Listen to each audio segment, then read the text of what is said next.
Alrighty, everybody, welcome back to another live stream here on the channel. Hopefully you all are having a fantastic day so far. Let me go ahead and just set up a few things real quick and make sure these ads are turned off for you guys so you don't end up getting those mid-rolls like apparently you always do. So give me just one more minute here. I started a little bit... I was trying to finish some stuff before stream, and I barely got it done, so I didn't have time to pull up absolutely everything that I wanted to, but hey, we're here, and I think I've pulled up everything I have needed to. Bear with me.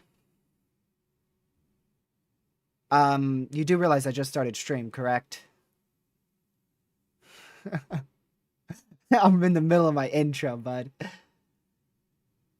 Yeah, I just muted you. You're good. I just started up stream. Nah, yeah, I'm live. I started, bro. I started. They're in chat. Welcome, Caleb. Welcome, Haley, Critty, and everyone else in chat who I may have forgotten to welcome. Or if you're just now tuning in, glad to have you in here. And Lucky's here. Bro just called out of thin air. Well, I guess you're stuck here. What was it? What do you need?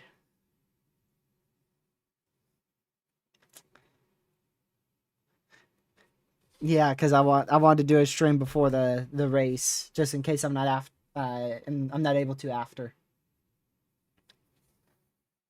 What in the world are you on, Caleb? Yeah, 6 is when I'll be done. Yeah, I'll be done at or before.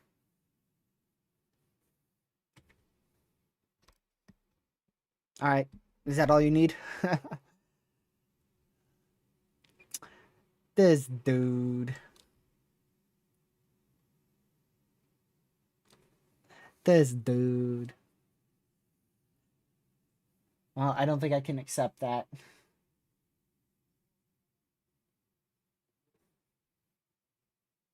No, watch. I'll unmute you. Say hi. Hi, chat. Perfect. You're in the red. Like, it's no problem on my end at all. It's just something with the settings you have on Streamlabs. I don't know what it is. I took off almost all the filters. Critty said hi. Oh, wait, hold on. Let me look at chat. Hold on. I have chat pulled up. What's up, y'all? This thing looks like a hurricane, bro. This thing actually looks a lot stronger than I was expecting. I'm not going to lie. Yeah, no, I'm not going to lie. Kind of crazy.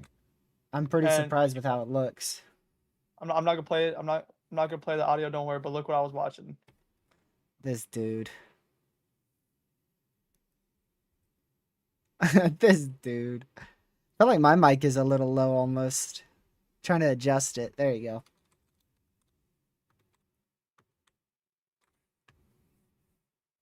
All right. Well, I'll talk to you in 2 hours. All right. See ya. Yeah, I'll be watching the race for sure. At least the start. At least. I mean, I should be able to watch the whole thing, assuming we don't get a rain delay. All right, shoo shoo. See ya. Bye. This dude. All right, y'all. Now we can actually start our proper coverage here now that Lucky called and disappeared. So, yeah, we have now Hurricane LaLa here with wind speed sustained at 75 miles per hour and a central minimum pressure around 988. This is actually a fairly steady and strong tropical system here. It's a low end category 1 hurricane, which is definitely enough to do some significant damage, especially when we're talking about the position of the storm. The position of this storm is very, very unfortunate. Very unfortunate. You can see here, even if we loop it, I'm going to go to the max. I don't know if the max here will be able to show all of it. Maybe it may not. But you'll notice this northern band here. Wow, the maximum is actually crazy. But you'll notice this far northern band has just been funneling right like this. And it's just been consistently funneling in that area for like the last couple of hours. And now you can see that band is actually starting to grow even a little bit more to the north as well. And so this is just creating a plume of flash flooding, insane flash flooding that is likely to be ongoing right in this vicinity. Hopefully not as bad. I know this area is extremely populated. Up here, very, very populated. If we switch to the Outlooks tab here so you can see, very, very populated once you get past where I've circled. So this region is extremely populated right in here. Very populated region on this island here in Hawaii. And the southeast side also a little bit populated in this region here. Little bit of population, some scattered population. But the most population that I'm worried about is right in here. And the good news is they are protected by what looks like maybe a little bit of some terrain here, some slightly elevated terrain in this region.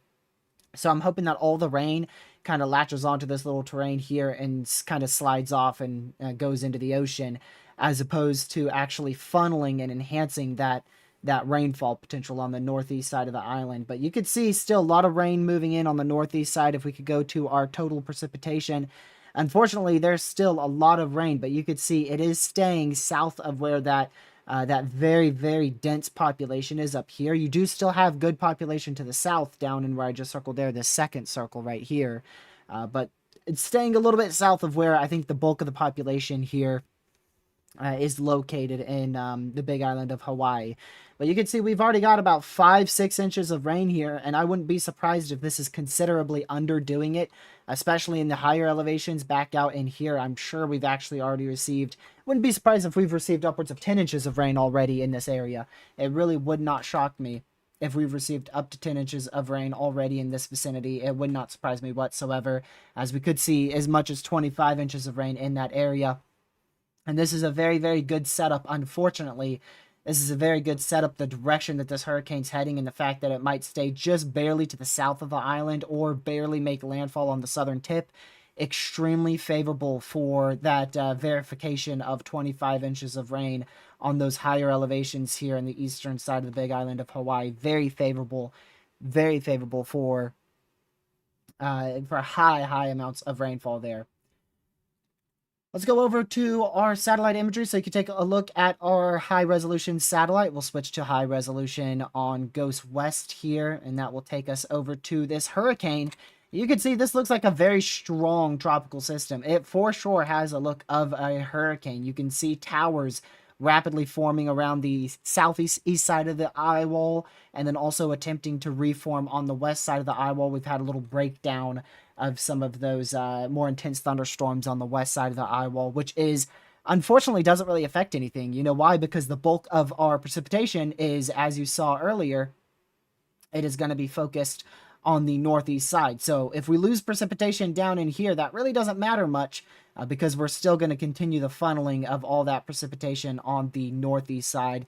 So still, it doesn't matter. I wish it did. I wish the loss of precipitation there actually did affect people. That way we would have less rainfall amounts. But unfortunately, it just seems like the heaviest precipitation of this storm, which we expected, is going to continue to be on the northeast side up here.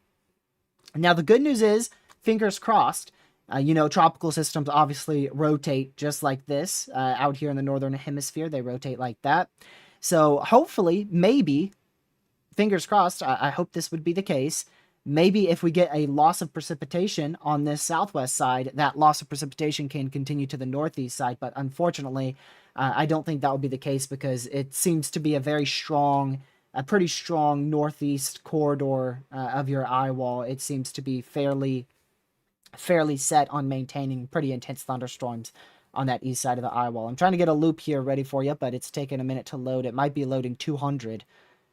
It is loading, 100 frames, so that's why it's taking a bit. It's trying to load all 100 of these very high-resolution satellite frames. Since WeatherWise updated their satellite about a month ago, this has been very, very high resolution. Let's go to, let's see here. We'll try to flick this back and forth. Might help it load a little bit faster. Seems like it's a little stuck. But yeah, we'll continue to just keep an eye on exactly where this thing tracks. We still don't know if it's going to be making landfall. There you go. You could see a very good look, man. Very, very good look for a tropical system. Thankfully, that eye is closing on satellite a bit, so I don't think we'll have any intensification. I think this is as strong as this storm's going to get for Hawaii. Now, after it leaves Hawaii, there is a chance it could become a Cat 2, maybe even a Category 3 hurricane out in the middle of nowhere, in the middle of the ocean. But as for close to Hawaii, this should be in the next about 12. In the next 8 to 12 hours, this should be as strong as the tropical system gets, which is a very low-end Category 1 hurricane. You can see they still have it being a borderline, very weak Category 1 hurricane, barely a Category 1 hurricane by the time it gets up here to where it has its best chance to make landfall. If we see landfall, it's going to be somewhere on this far southern tip here. But it does, thankfully, appear less likely today than it did yesterday. You can see from some of your older guidance here, very, very few models take it on land. The majority of them do continue it more on that southern track, more of a near miss. And whilst it doesn't necessarily matter for the intensity of the storm, whether it hits landfall or stays just to the south of landfall, what ends up happening is either way we're going to see significant impacts along the southern, especially the southern and the eastern side, and even some portions of the northeast side of the Big Island of Hawaii, regardless of landfall or not. But it does matter. It does matter in the sense of how historic this storm is, because if it does make landfall on the southern tip here of the Big Island of Hawaii, it will be the first hurricane to ever make landfall on that on the Big Island of Hawaii, which will be extremely historic. We've only had 2 other hurricanes, and I believe both of them hit up in here. Either up here or up here. It was one of the other island. I saw a graphic of it earlier this morning, but I don't know which island it was. But I know one was a Category 1 hurricane that hit one of these islands, and the other one was actually a Category 4 hurricane that hit one of these islands. And those have been the only 2 hurricanes to impact anywhere in Hawaii. So if we do get a landfall here out of Hurricane LaLa, it will be the first in the Big Island of Hawaii and a very historic landfall. So that will definitely matter in the sense of how historic LaLa is in terms of the record books, but in terms of impacts, it's honestly not going to matter all that much. It really won't. It doesn't matter in the grand scheme of things. It might have tiny little effects on it, but the main thing is we already know that our band of heavy rain is setting up, so we already know that we're going to end up with isolated amounts of 20 to 25 inches of rain in higher elevations on the eastern side of the Big Island, more of towards dead center there, right where the forest reserve is. And I want to say this is the volcano here in this area. I'm not gonna lie to you guys, I don't really know much geography about Hawaii. I really don't. I haven't studied Hawaii much at all. I really have not. All I know is that this is a very high elevation area, which means the rain is going to latch right onto that higher elevation area, just like it did with Hurricane Helene in North Carolina, and that's going to enhance the rainfall totals. That's what I know. Let's see do we have any other radar sites around this vicinity? We do have one up here, but yeah, figured that wouldn't do too much. And there is some outer bands hitting up here, but look at this. I mean, you have some non-thunderstorm wind gusts associated with the tropical storm, now hurricane, obviously, upwards of 70, 60 miles per hour here. Well removed from that surface low. Those are extremely far away.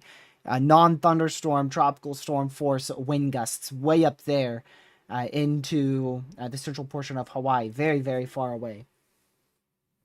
But the bulk of our impacts, the worst, will for sure be right in here. Is where we will for sure see the worst impacts from Hurricane LaLa.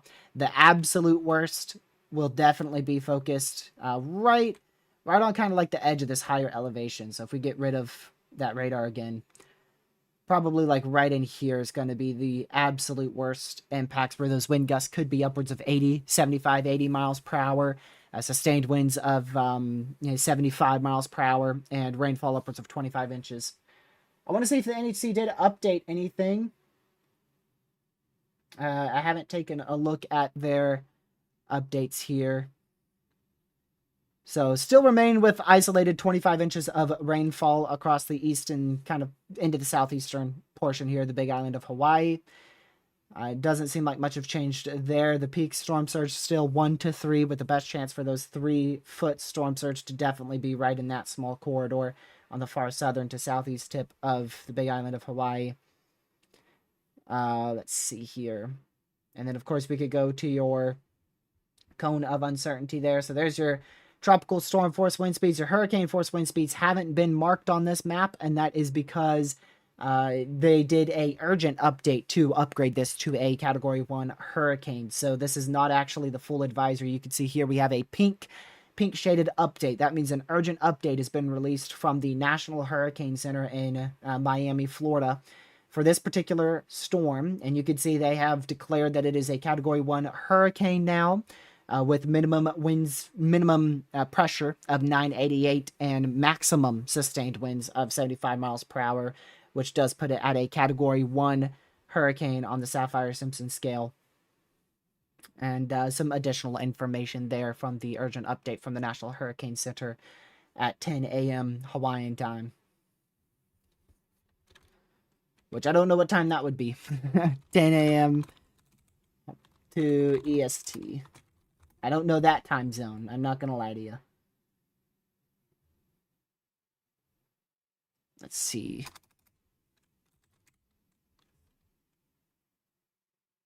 I need to have it vice versa.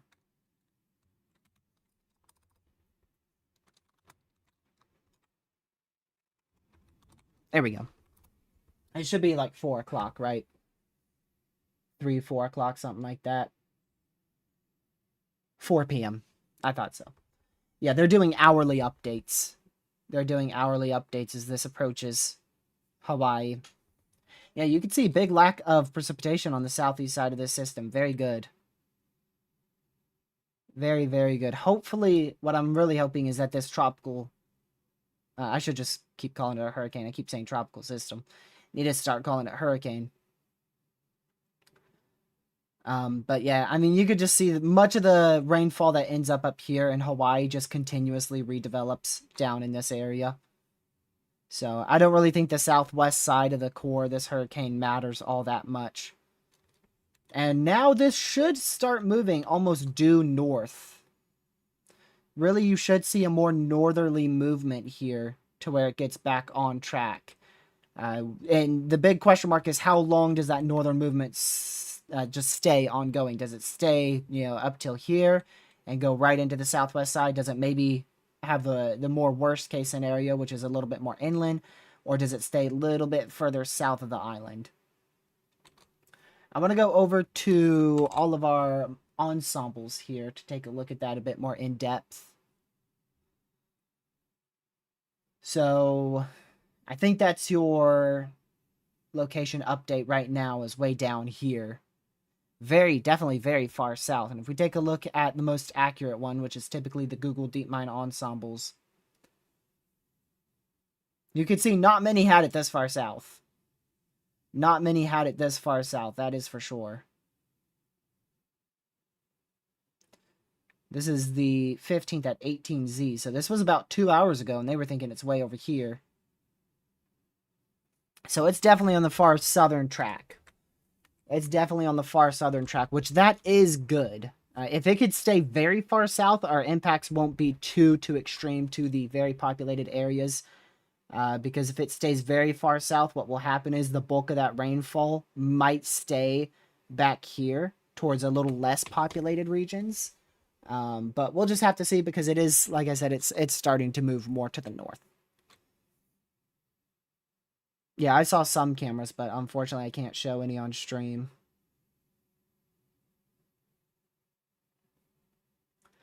Really don't have any great models that we can use to show you the future of this storm. We can kind of play a game of elimination here on which models we can and cannot use for LaLa. So this is the H-Wharf. You can see the H-Wharf at 5 p.m. thinks the center is going to be right about up here, which is actually probably not that far off. And that has a landfall. That has a landfall just after 9 p.m., probably just after 9 p.m. Eastern time.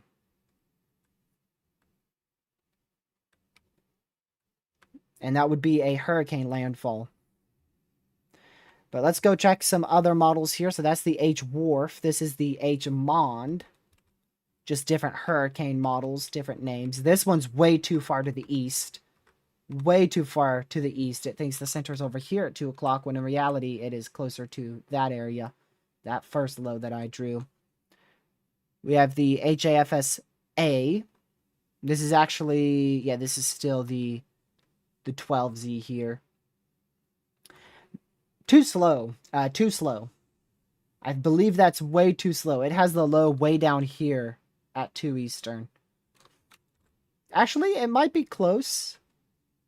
No, it's actually a little bit close. It might be just the tiniest bit too slow, but it's close. 5 p.m. Eastern, it thinks it's a little bit further south than what it actually is.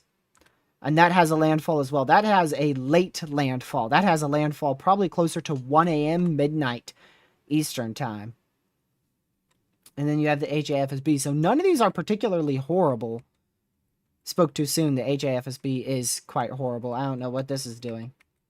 This has it continuing to the west and then shifting to the north. So I think I kind of like the H-Wharf. I feel like the H-Wharf might have the best hold on this. Either that or maybe the HAFS-A. I think the HAFS-A may have the best hold on it. So it says 5 p.m. The low is right about here. If we take a look according to radar, it's just about 30 minutes before 5 p.m. So the HAFS-A, I think, has probably the best hold on this storm system at the moment. Direction is roughly north-northwest. Roughly to the north-northwest. So what the HAFS-A has. If we take a look at the non-parent version here, 5 p.m., right on track. So, might be a later landfall. According to this, it would be closer to a midnight landfall, which would be interesting. I wonder, when does anybody know in chat when the next full NHC advisory is? For the Pacific? Is it 8 p.m.? I thought they did one at 5 or something. I don't know. I forgot what the main advisory is. I know there's updates at 5, 2, 11, 2. Did I miss any? Yeah. 5 a.m., 11 a.m., 5 p.m., 11 p.m. How many updates do they have? Why can't I remember now? I don't even know. Let me look. Let me look.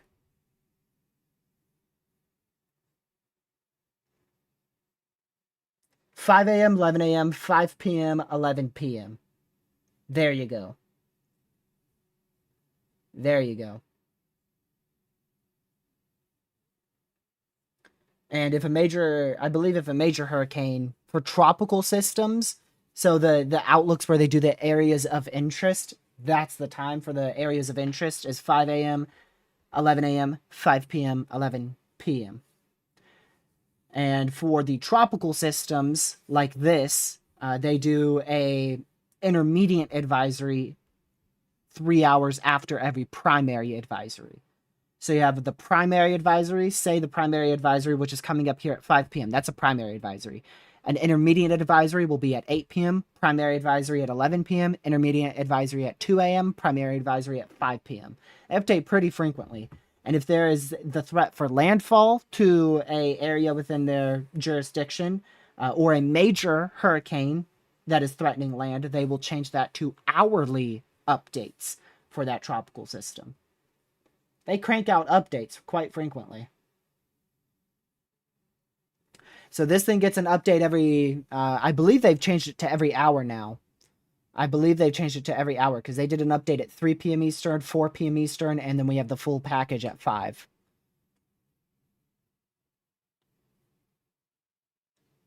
I believe it's 5 p.m. Critty. Hello, Lucy. My mod dome failed. Oh, mod dome for you failed. My mod dome failed also. Both of ours failed. But yeah, I saw you had a shelf cloud earlier. I saw it on Twitter. You got upgraded to a last second. I believe it was a last second marginal. And I saw some severe storms out your way. And then I lost power yesterday. Almost lost power again today. So, overall, LaLa going to be very historic. It is going to be historic one way or the other, whether it be landfall or rainfall. It's going to be a very memorable one out here in the big island of Hawaii. The other islands won't be too rough. The closer you are to the big island, the bigger your impacts will be. So Honolulu, which I know is a ginormous city in Hawaii, probably the most popular in Hawaii, y'all won't get it too bad. You're looking at about 1-2 foot storm surge, which is where the ocean raises by a foot or two, which is a lot scarier than it sounds. I guess it kind of goes both ways because it sounds scary both ways, honestly. Storm surge, very scary. I hate storm surge. So you need to be very careful. You think, oh, it's only a foot or two. That could be very significant. And the big problem is also the rip current. So if you are in any island of Hawaii, I don't care if you're way up here towards like Princeville on the far northwest side, don't go in the water. Nobody in Hawaii, any of the islands should be going in the water because of those rip currents. Very easily can take you out to sea, and it's going to be very difficult to swim against these type of rip currents. Rip currents are typically strong, but these are going to be even stronger since they're with a tropical system. Think about it. This tropical system is feeding off of the ocean, and it's pulling all the water. It's pulling the water like this and pulling the water like that. So back up here towards like Honolulu, it's literally pulling that water out to sea even further towards the center low pressure, which is back in here. And what that does is it helps with storm surge. So what it does is it pulls water in, which is rip currents, and like this. And those rip currents turn into storm surge, which go towards the low pressure and then funnel into the coastline back out in here. So tropical systems carry a lot of impacts: tornadoes, damaging winds, storm surge, significant flash flooding, a lot of impacts. Thankfully, tornadoes not too big of a concern out here for Hawaii. But some of these heavier thunderstorms or heavier storms could pack a punch with damaging winds and maybe some tornado potential. So, like I said, if you're in any of the islands of Hawaii, shouldn't be swimming. Especially if you're in the big island of Hawaii, you need to be seeking shelter if you haven't already. The eastern side is by far going to be the biggest impacts. Right in this area will by far have the worst impacts. Coastal areas, 2-3 feet storm surge possible, very significant rip currents, very high waves, sustained winds of 60 to 75 miles per hour, especially closer to the coastline there. Rainfall totals will vary from anywhere between 12 to 25 inches of rainfall, depending on how high up you are, and the closer you are to this higher vicinity here, west of and near Volcano. It's literally what it's called. The higher those rainfall totals will be, because those rainfall totals probably going to be maximized right in this area of upwards of 25 inches of rainfall. And you could have wind gusts upwards of 80, maybe even a gust upwards of 85 if you're on the very coastal area. As this passes by, like right in here, there could be a wind gust as high as 80, 85 miles per hour in here. See the velocities reading about 79, 80 mile per hour sustained winds here. Sustained winds on our velocity, which this is looking 5,000 feet up. So by the time those winds 5,000 feet up get to the surface, they may be closer to 65, 70 sustained mile an hour winds, which is still pretty significant. Still significant, especially when you're talking about Hawaii, which doesn't often get tropical storms, let alone hurricanes.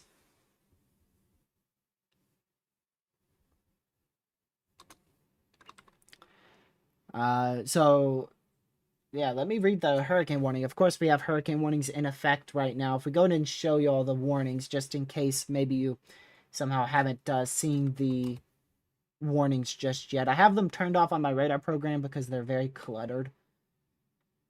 But I'll go ahead and show you those warnings right now. So if you're in the blue, that's a tropical storm warning, which means sustained wind speeds of 39 miles per hour or greater. And if you're in the red, that is where we could see sustained wind speeds upwards of 74 miles per hour. Or potentially even isolated a little bit greater than that. So that's your warnings. And you can see every island is in the dark blue except the big island, which is in the red, which is a hurricane warning. There's your key messages as well. I'll read those in just a second. All right, so this is as of 5 a.m. out here in Hawaii. Damaging hurricane force winds are expected on the Big Island of Hawaii later today, with strongest wind gusts expected to be in higher terrain. Tropical storm force winds are already beginning on the Big Island, and preparations should now be complete. Tropical storm force wind gusts are also beginning across portions of the smaller islands and should continue through Sunday. Heavy rainfall will continue to increase over the Big Island this morning, then spread westward across the remainder of the island chain over the weekend. This rainfall will produce life-threatening flooding as well as mudslides, especially in areas of steep terrain. Large and dangerous waves are expected across portions of the Hawaiian Islands this weekend. Surf is already building along the eastern-facing shores and will increase along exposed areas of the southern shore as LaLa passes through the region. This heavy surf may cause localized coastal flooding and significant beach erosion, which is also known as storm surge. You can see highest storm surge will for sure be on that southeastern side of the Big Island of Hawaii. Elsewhere, 1 to 2 feet storm surge possible. There's your rainfall forecast. You can see the majority of the Big Island is going to experience at least 2 inches of rain. It varies anywhere from 2 to 25 inches of rain, with that higher populated area on the east side that I am more concerned about, getting anywhere from 12 to 25 inches of rain. And of course, isolated areas upwards of or just over 2 feet of rain possible in that dark red area. And then you can see the rest of that rainfall forecast there. Those yellow blobs is 4 to 6. You can see the legend here on the right side of your screen. If you go by millimeters, those yellow blobs are 100 to 150 millimeters of rainfall. And of course, tropical storm force winds now cover the entire island of the Big Island of Hawaii here. And those are actually, now they are actually further up. I remember we saw those tropical storm force wind gusts almost hurricane force wind gusts spread well northwest of the Big Island of Hawaii. You could see 74 mile per hour winds there 3 hours ago. That's actually a hurricane force wind gust.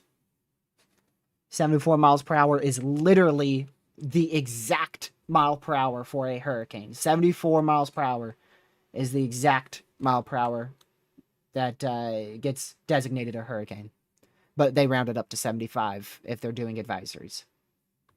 Yeah, I wouldn't rule out a tornado or two. It's not the biggest problem. That's not what I would be concerned about. I would be concerned about flash flooding the most, followed by damaging winds, and followed by storm surge. If you're towards the coastal area, storm surge may be a bigger threat than the damaging winds. But really, all three of those are big problems, especially the flash flooding and the damaging winds, big problems there. But yeah, there's no clear areas of like rotation here. You can see this is relatively just clean velocity here. There's no big indents, no hook echoes, nothing too crazy tornado-wise. So that's why I say I don't expect like a bunch of tornadoes, but I do think we could see one or two. There's your flash flood warning for the Big Island of Hawaii. You can see they've done it for that entire eastern side. Rain is falling at a rate of 1 to 2.5 inches of rain per hour.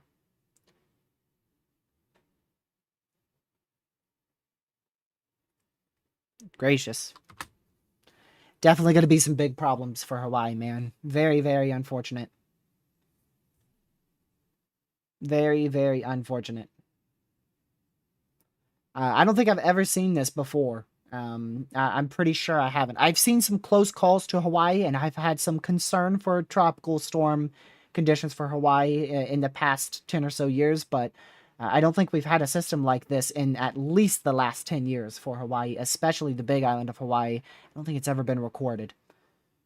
I don't believe it's ever been recorded. Let's go back to our satellite imagery here. Critty's talking about some new explosion of convective bursts on the west side of our eye wall. And yes, you can see that on the southwest side. You could see some big towers starting to go up there. So we have a little lack of convection on the west side of our eye wall right now. You could see very thick, heavy cloud cover, very intense thunderstorms with those sustained winds anywhere between 40 and 75 miles per hour in that area. And then this side, you don't have a lot of convection, so those wind gusts are not really much of probably greater than 40 miles per hour. But we're starting to get those convective bursts back up, and that could help aid in at least maintaining hurricane intensity. I don't think we will be seeing anything greater than a 75 mile per hour hurricane out of this. This is likely the peak this system will be over the next, up until 2 a.m. Eastern. Up till 2 a.m. Eastern will be the peak of this storm. So whatever time that is Hawaiian. Up till about roughly 8, 9 p.m. Hawaiian time will be the peak of this system in terms of strength. Let me tell you, though. This thing's going to drop by like 5, maybe 10 miles per hour over the next 24 hours. You're not going to feel it. You're really not going to feel it. There's not a big difference between 65 and 70 miles per hour or 65 and 75 miles per hour. That's a bit of a bigger jump there. That is a bit of a bigger jump. But in terms of wind gusts and sustained winds, you're not going to feel it too much. You're not going to feel it too much. The 5 mile per hour difference isn't that big. 10 miles per hour, yeah, you are starting to get pretty big. And of course, if you get beyond 15 miles per hour, you're really going to start feeling a difference there. But the difference between 65 and 70, not that big, or 75 and 60, not that big. You could see, yeah, it's going to go from 75 to 65 in the matter of about 24 hours. Let's take a closer look at that cone there. So it goes from 65 knots to 55 knots in 12 hours. So you're really not going to feel it. You're really not going to feel it. And the big thing is, by the way, big thing with that is the system's going to be leaving, right? So it's not going to be heading to Hawaii and weakening. It's going to be maintaining on approach to Hawaii. And then once it passes the Big Island of Hawaii and it gets out in this area, which should be, towards 10 p.m. Hawaiian time, maybe even slightly later, that's going to be when it starts to weaken. So it's really not going to matter. It's really not going to matter. There will be a slight disorganization of the tropical storm, now hurricane, but eventual tropical storm, as it leaves the main Big Island, but it really won't matter all that much. This is moving right now to the north-northwest. Our low pressure is here, and it is moving like this. So it's only going to get closer from here. The closest pass to the island and best time frame for this to make landfall will be... Let me see. I'm going to go ahead and do a conversion for you. Do a quick conversion. So it will be between 3 p.m. Hawaiian time, which is 9 p.m. Eastern, and 7... Wait, how does that work? Yeah, between 3 and 7 Hawaiian time will be the closest pass, whether it be a pass or a direct impact. So you're about 5 hours away from this being the closest to the southern tip of the Big Island of Hawaii. Do we think it will make landfall? It's either going to make landfall by 5 miles or like miss by 5 miles. It's going to be a very, very, very, very, very close call. A very close call. So this particular model, which I think is the most accurate, this is 11 p.m. Eastern. This is 11 p.m. Eastern, which is 6-ish p.m. Hawaiian time, about 6 p.m. Hawaiian time. And that's going to be when it approaches the southern island of Hawaii. It starts that very close approach. And then it could or could not make landfall within the next 3 hours of that. That's your best time frame between this frame and this frame, which is 11 p.m. Eastern to 2 a.m. Eastern, which again is roughly 6 p.m. Hawaiian time to 9 p.m. Hawaiian time.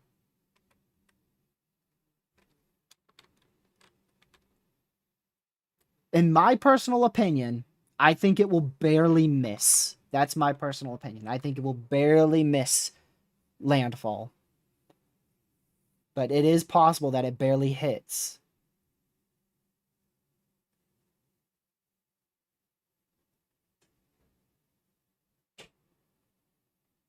Entire eye has to move over the land. No, that's not true. Only the center of the eye itself. So if this is where the center is located. If that center goes like this and then shifts rapidly west, that's landfall. All that center has to do is roughly the center of the eye, which is roughly in this location. If that roughly makes it over land, the NHC will likely declare it landfall.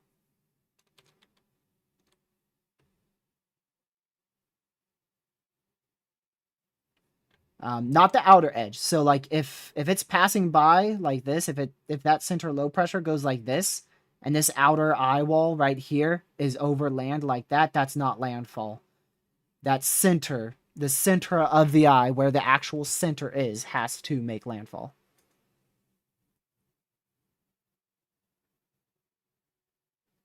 Which it's hard to see from satellite here. But you can see your low is on satellite. Is this behind? No, this isn't behind. On satellite, this looks behind.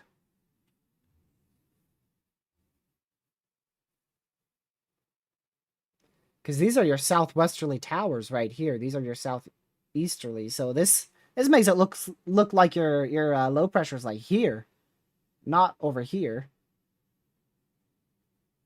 Do we have recon yet?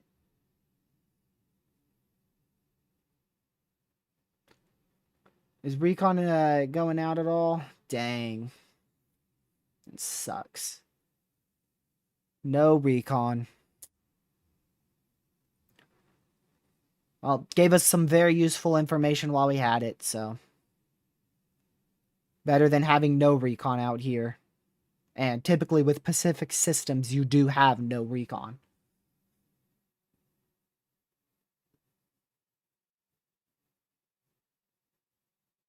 Let's loop this a bit on weather-wise. Cyclonic, I feel like that the satellite's a bit behind on Cyclonic. It says it's not, but I believe it is. It looks like it is to me. So we'll let this load up a bit here. Give it about a minute or so, load up that full loop. And we'll be able to tell roughly where that low pressure is.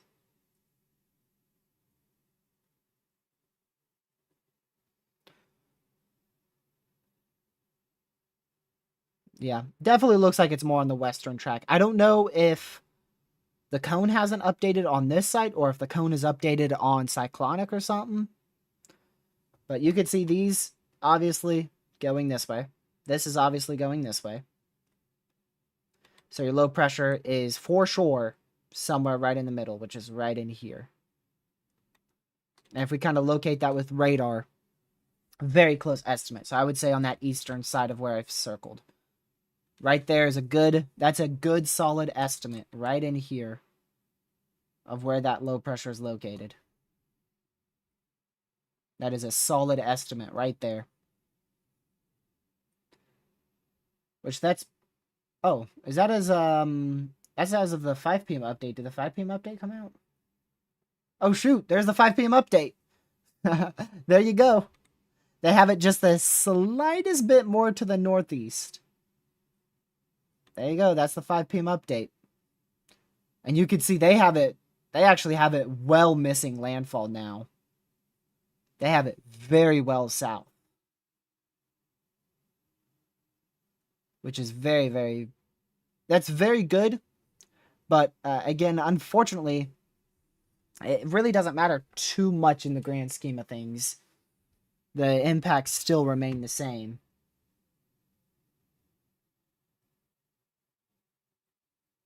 So we got the 5 p.m. update from the National Hurricane Center. We'll wait for that to fully pop in. That hasn't even popped in fully yet on my end.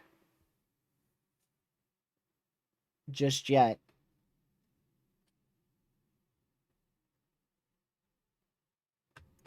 So there's the NHC's official advisory for the surface wind field estimate. You can see the tiny little hurricane force on the northeast side. And then a very large area for those tropical storm force wind speeds. And they've removed pretty much, that's the old advisory, they've removed pretty much the majority of the cone from land. There's a non-zero chance for landfall, but it seems like landfall just became even more unlikely, according to the National Hurricane Center. But I will say, I don't disagree with them on this particular cone, but I will say they have fully missed the cone of uncertainty before, even just an hour or two in advance. So it is still possible we get landfall, although it's looking a little less likely. Because that's just the general track of where the NHC goes. Remember, Mother Nature doesn't follow lines. So we see most tropical systems, most of the time, they're going to wobble at least a little outside the cone at some point in their lifetime, unless it's a very, very short-lived cyclone.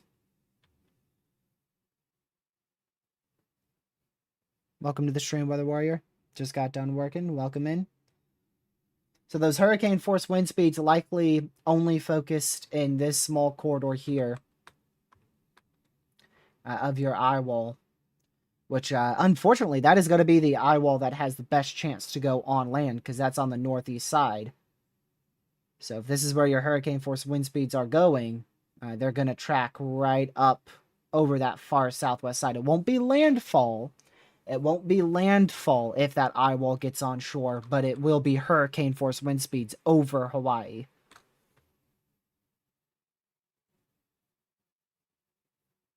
for the first time. If that happens, that will be for the first time in recorded history.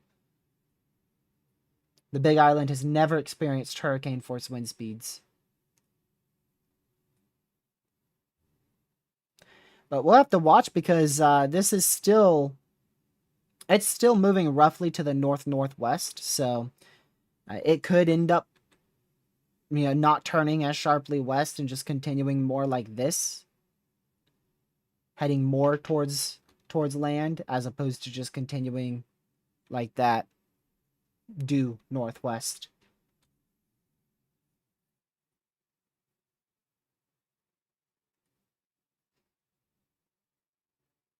Yeah, so this is the forecasted hurricane force wind speeds. So that's where they roughly have hurricane force wind speeds right now.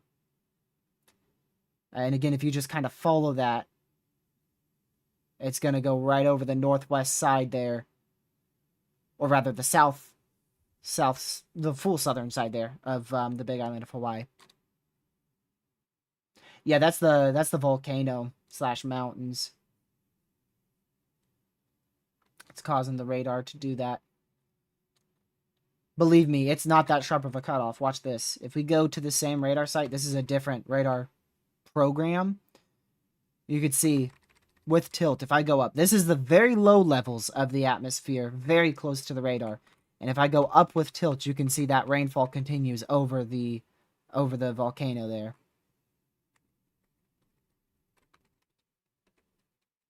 So yeah, it's because we're looking very low level and the radar is literally just scanning. It's just scanning these mountains here and the volcano. Whatever it is. I'm just going to call it a volcano because I believe it is. That's very frequent. You see that very often with radar sites in the Pacific Northwest of the United States. It makes sense. Because imagine a radar scanning. If it scans open ocean, it's going to be good scans. If it scans into the side of a mountain, that scan's going to be bad. So believe me, the hurricane just... I wish it did, but it doesn't just instantly stop right there in a sharp line. Nothing with nature is drawn in a line.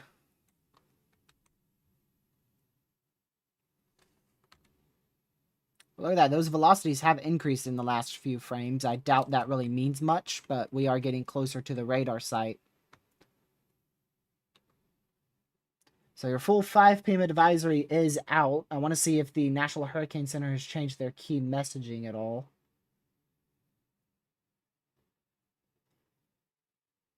Key messages is not completely out just yet, if they do end up updating that.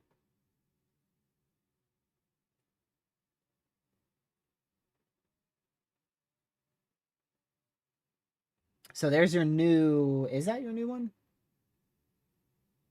It's the 8 a... Is it the 8 a.m. Hawaiian update? Hawaiian time update? Let me see.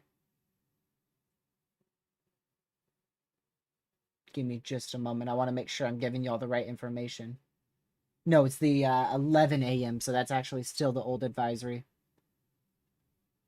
This cone that you see on your screen is the new advisory. Don't worry about that. I was trying to get y'all new information from the NHC site, but it's not fully loaded in. This is the newest cone, which again is calling for a very slim chance of landfall. This is the first cone in, I would say probably about the last 48 hours or so, that only has a sliver of the Big Island of Hawaii inside of it. Over the last day or two, most of the cones that we have had like almost half of that cone over land. So this thing has shifted a lot. It has shifted a lot. Yeah, it's almost a guarantee to miss landfall. But once more, I don't want you to focus too much on that if you're out here in Hawaii, because landfall really doesn't matter that much in the grand scheme of things. This is such a close call that it doesn't change much. Now, if this system was like 50 miles down here, not making landfall, yeah, that changes the entire forecast. But because it's going to be such a close call, it really doesn't matter all that much. The only thing that it matters for is how far inland those hurricane force wind speeds get.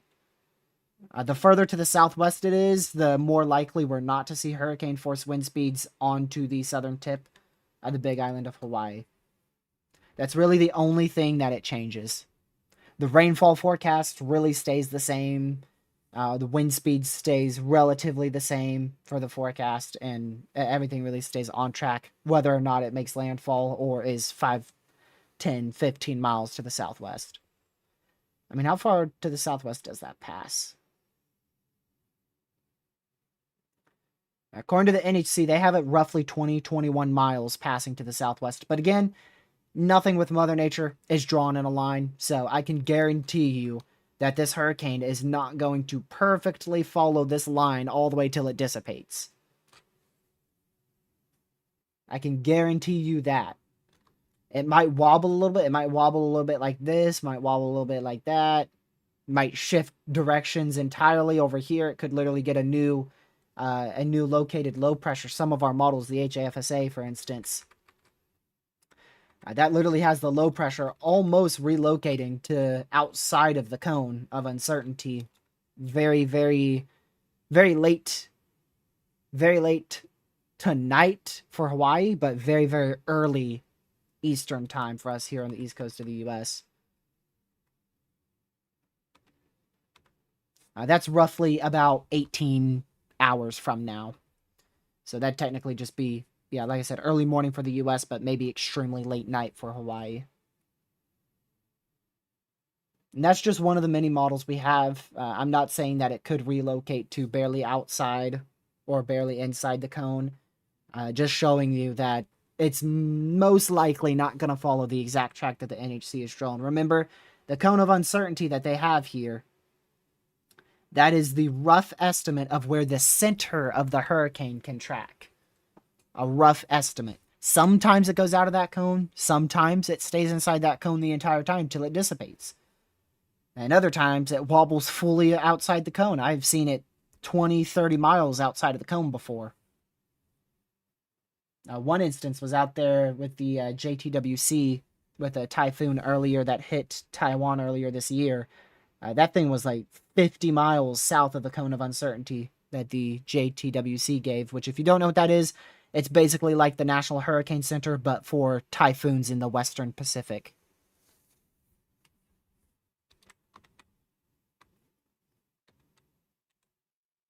Wonder if we had some little bit better radar data here, if any of these storms would look like they'd be rotating. I'd say this radar data is pretty accurate. The only problem is, especially once you get further to the west, it's very, very inaccurate because of the volcano. But I imagine this is fairly accurate up here. So I wouldn't rule out a brief water spout or two moving on land in the Big Island of Hawaii. But it's not a particularly high risk. It's nothing like a tornado outbreak or anything like that.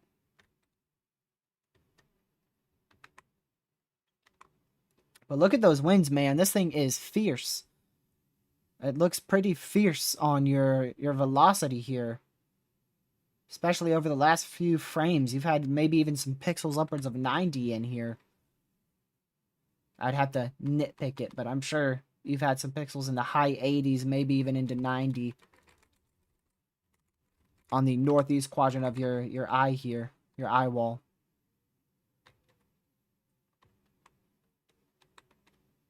Yep, the east side does have the majority of tornadoes in the northern hemisphere.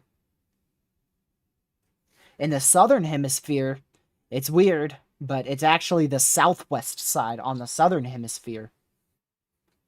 So like in Australia, we had a cyclone, they're called cyclones down here, that went towards Australia somewhere in here. It was somewhere along this coastal area. I forgot exactly where.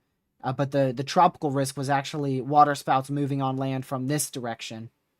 Because that's the way that cyclones rotate. They rotate the opposite way. Wait, don't they? I forgot if they rotate this way. I think they rotate like that. That's the same direction. I forgot. I low-key forgot. I'd have to go look at it. It's so confusing because I don't track the southern hemisphere that much. It like blows my mind that it's literally like opposite. Yeah, because hurricanes rotate this way. in the northern hemisphere, and the tor threat is mainly up here. So if they rotate in the southern hemisphere, if they rotate like this, so would that put the biggest tor threat actually on like the southeast side, not the southwest? I have to go look if I have any radar loops. I don't track them that often. Oh, I like when our radar does this. Look at that.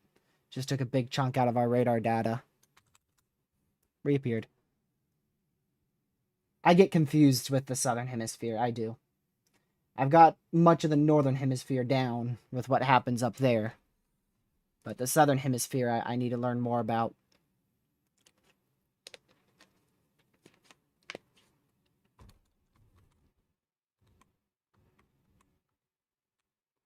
All I know is that, like, everything's upside down there. Like, the hook echoes on supercells are literally upside down. You know, supercells up here in the northern hemisphere and, like, the US, they're like this. And you get a tornado right in the middle of your hook echo, the base of your core back up in here. But in the southern hemisphere, oh gracious, I can't even draw it. It's so cursed. It's upside down. Imagine an upside down supercell. That's what it is. It's so cursed, I can't even draw it. I have a photo of it somewhere in my screenshots of an upside down supercell that produced like an EF2 tornado.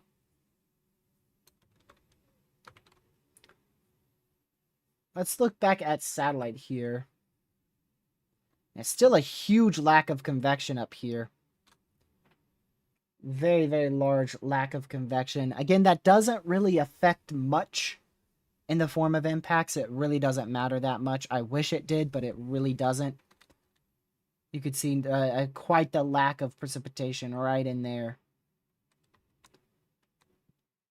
Which is really, we expected that. We expected this system to be a very northeast orientated, northeast orientated hurricane.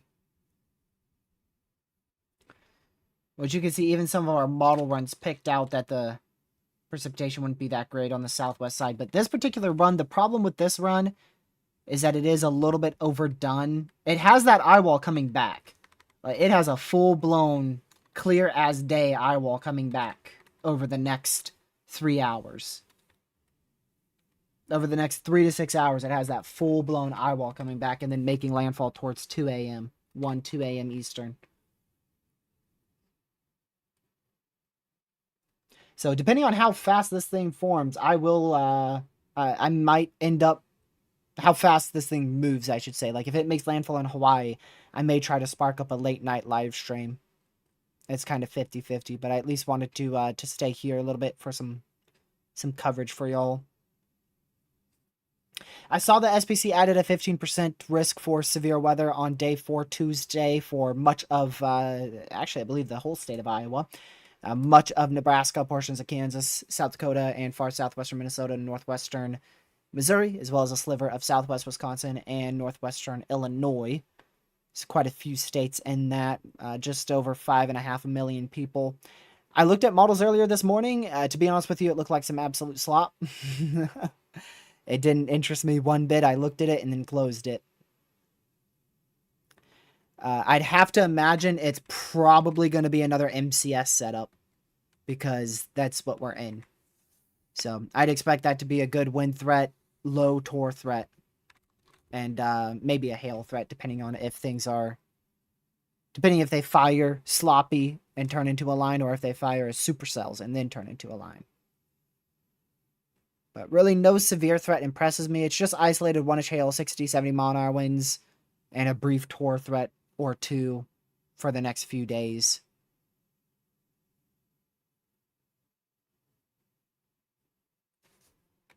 But Tuesday doesn't interest me too much right now. Maybe by the time we get to day 1, it will look a little bit better.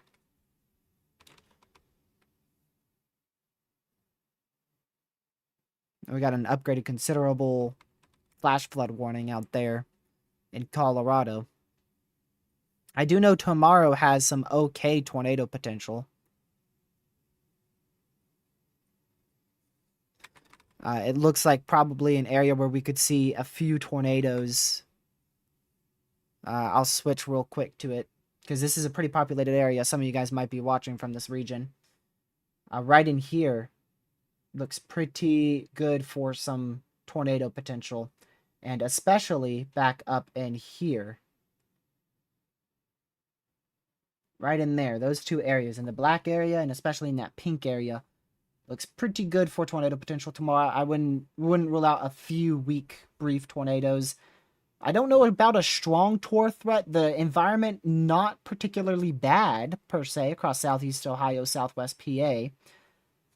But right now, I don't think a strong tornado threat is all that likely or possible. But I wouldn't completely rule it out. I'm not too confident though. I think just a few weak, brief tornadoes is possible, and maybe if we get an uptrend as opposed to a downtrend, which the last 3 days, much of the severe threat is downtrended as opposed to uptrend. So if we get an uptrend tomorrow, we might not be able to rule out a strong tor threat in southwest PA.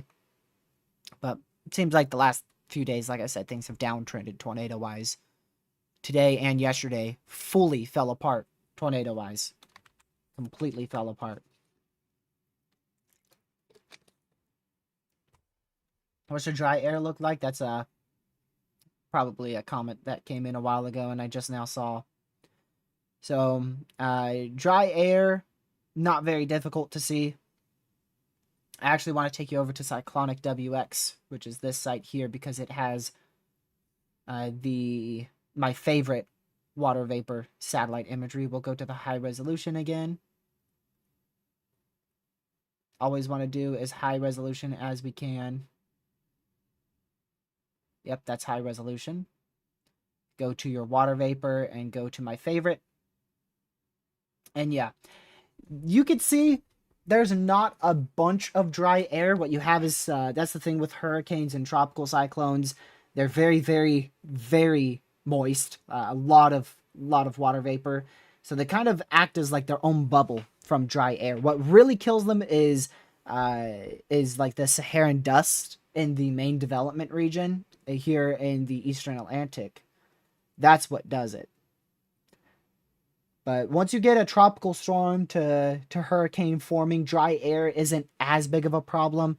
Sometimes it can be a huge issue and completely demolish hurricanes. Other times, it's not much of an issue. With this, because the core is a little bit weak on that west side, it is a little bit more vulnerable to some dry air. But there's not a whole lot of dry air in front of it because of the moisture that it's released. It's formed those moisture bands, pushed and then really threw them out further in front, and that helps create a more moist atmosphere amidst all the dry air in front of it. But when you have a weak core like that, yeah, that could be a little bit more vulnerable to some dry air. That could be an issue. I don't know if we have any shear out here. I haven't looked at it.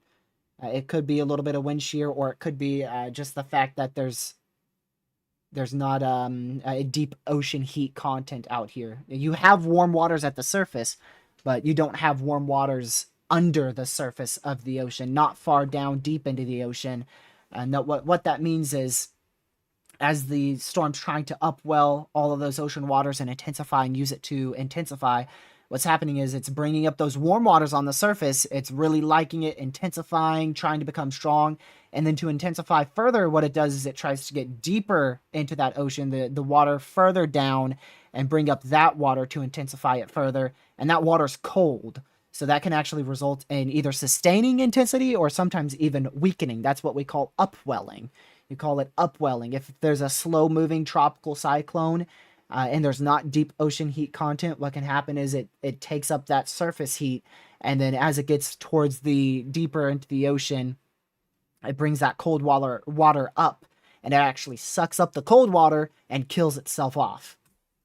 It's called upwelling. That's happened before with slow-moving systems. What we thought that would be an issue for was Melissa last year in October. I believe it was, off the coastline and eventually over Jamaica. That had huge upwelling problems because it was essentially moving at 2 miles per hour at one point and even stationary. So we thought it would weaken, but instead it just continued to maintain and even strengthen intensity despite the potential for upwelling issues. So sometimes it doesn't even work. You think a storm's going to create big upwelling issues and weaken and choke itself off. And then out of nowhere, it just doesn't and continues to intensify. So I can explain the most likely case scenario, but sometimes Mother Nature just does what it wants. Same reason how, for instance, in the Atlantic, same reason. Same reason. If we go to the National Hurricane Center here, we back out further here. I don't know how far I'm going to have to back out to show you it. We go to the Atlantic. We had a 80% chance of formation out here. An 80% chance of formation out here with this area of interest. What is it? It's 0. It's 0. Actually, the 8080's gone. That was out here, wasn't it? The 8080's not even on the board anymore. It's fully dissipated. There's 0, nothing left. It's vanished. It's gone. Very favorable environment. Very good conditions. Some models even had it becoming almost a borderline hurricane. Gone. Poof. Nothing. This, same with this. I looked at it on Lucky's stream the other day with him. Some models even had a borderline major hurricane forming out of this thing. Me and Lucky said, it might become a tropical storm, maybe a hurricane if it continues to trend that way, and it just fell apart. It just fell apart. I could have gone and made a video saying major hurricane possible out here, and then the next day it just fell apart on models. So that's the problem with forecasting. If you ever wonder why your local meteorologist is pretty bad at predicting, that's why. Because literally in the matter of 12 to 24 hours, we could go from the potential of some models showing a hurricane to major hurricane to it just literally vanishing into thin air on our model data. Which that doesn't happen too often, but to be honest with you, it happens at least once or twice a year. Sometimes more than that. It just happened twice in the last 7 days, because those were 2 systems that should have become at least tropical depressions or storms, maybe even a borderline hurricane, and both of them vanished into thin air, despite the favorable environment.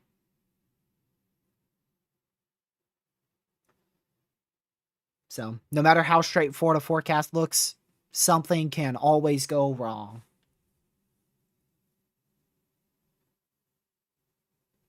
Let me see.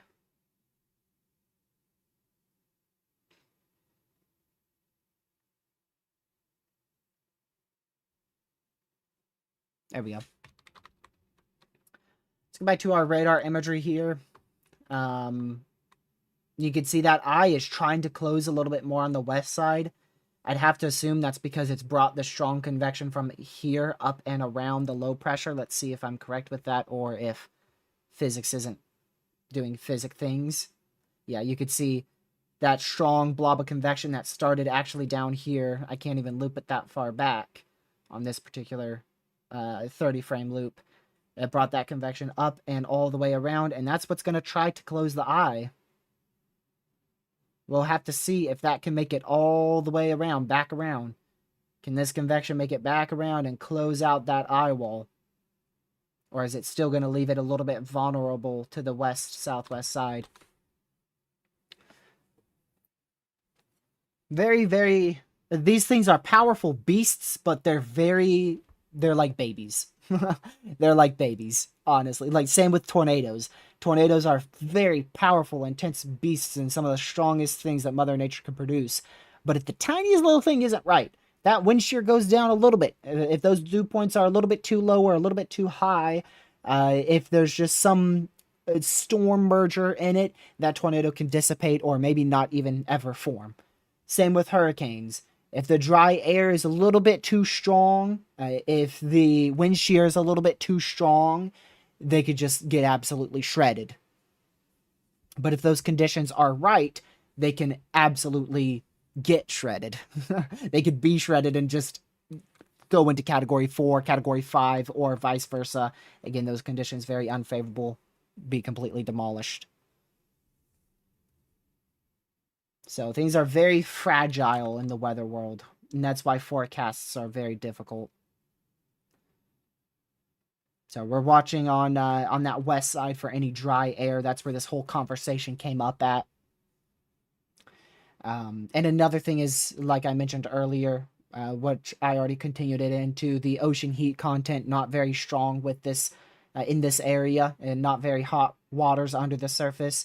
So at the surface with this system moving right now, it's able to intensify to a Category 1 hurricane, but anything more than a 75 at the absolute highest 80-mile-per-hour Category 1 hurricane is very, very unlikely. 80-mile-per-hour sustained. Right now it's at 75. The maxed, absolute max this thing gets to is 80. The environment is very unfavorable for anything beyond 80-mile-per-hour sustained winds for this in this area.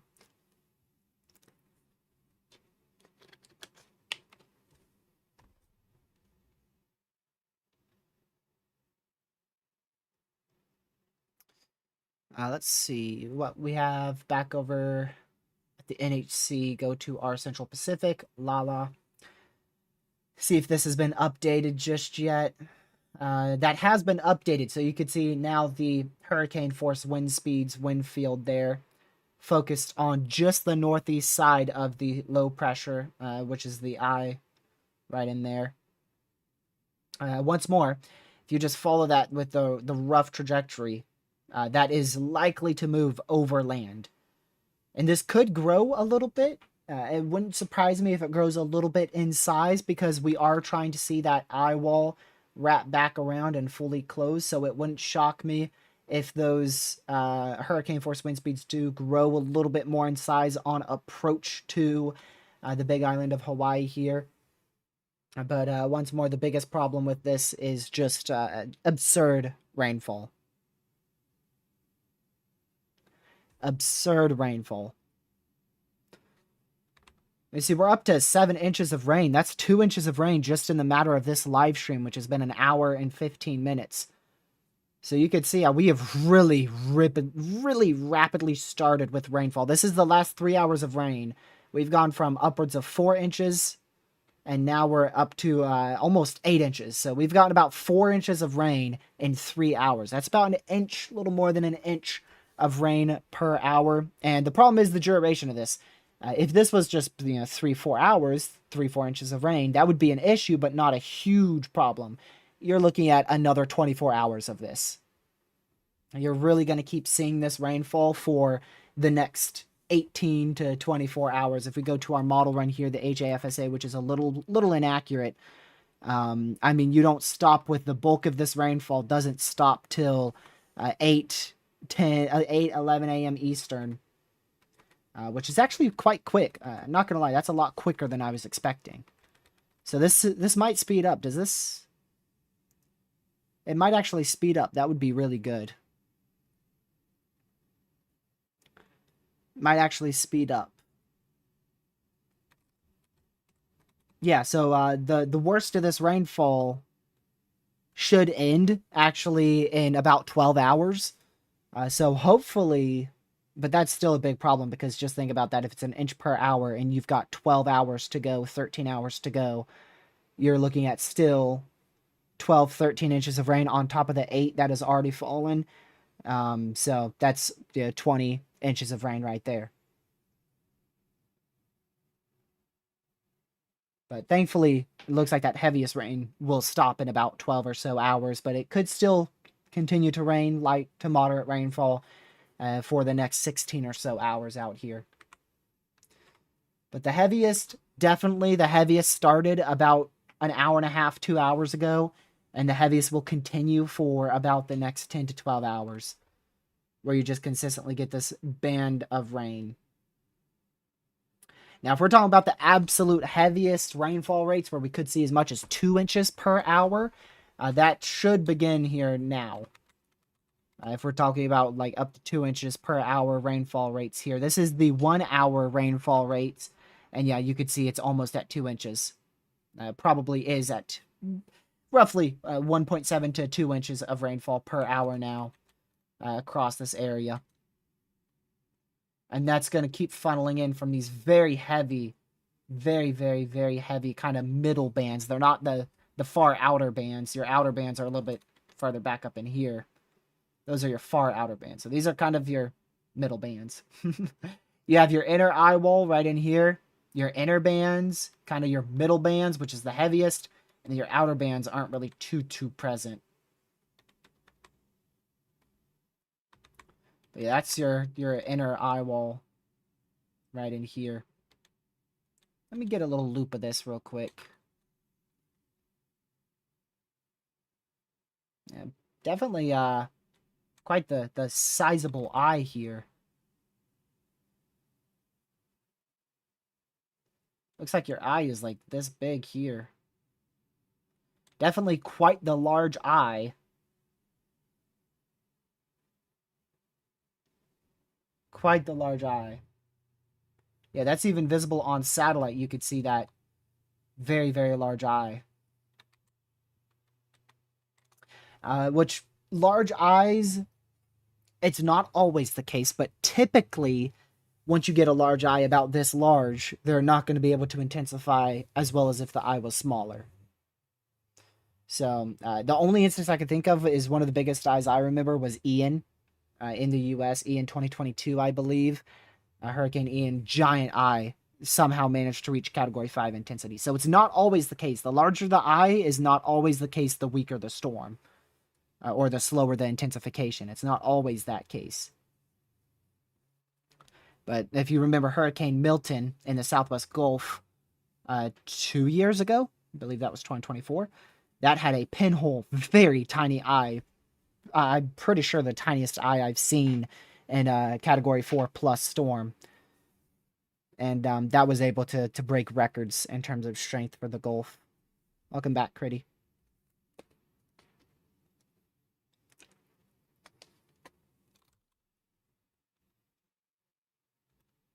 So you can see the worst wind speeds, as expected, still lopsided very much on the northeast side with those highest wind speeds. Still lopsided on the northeast side of your inner and outer eye wall and your inner band there.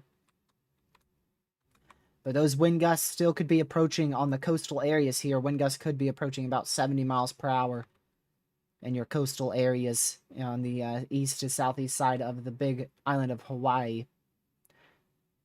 You see here, we got a 78-mile-an-hour wind report up here, and like I mentioned before, radar says there's like nothing happening past this, but that's because of the mountain volcano in the way there. But you could see that's just 30 minutes ago.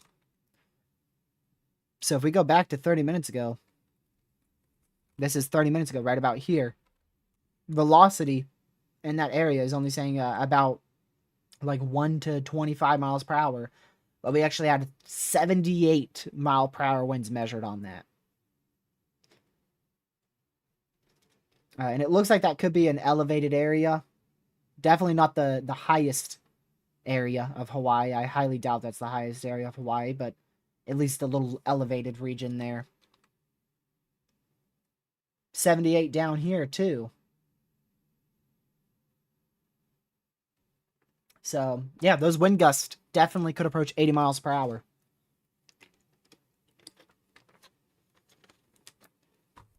Especially as that eye wall makes a near pass to Hawaii.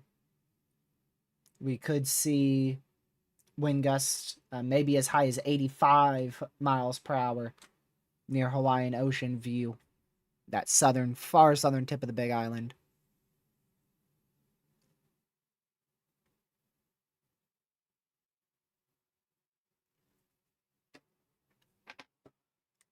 Let me see here. Give me just a moment.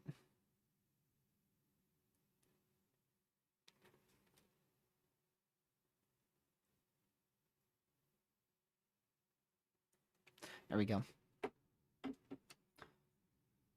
So this is really on track as expected. It is definitely on the southern side of the track, so it looks like we've leaned away from landfall.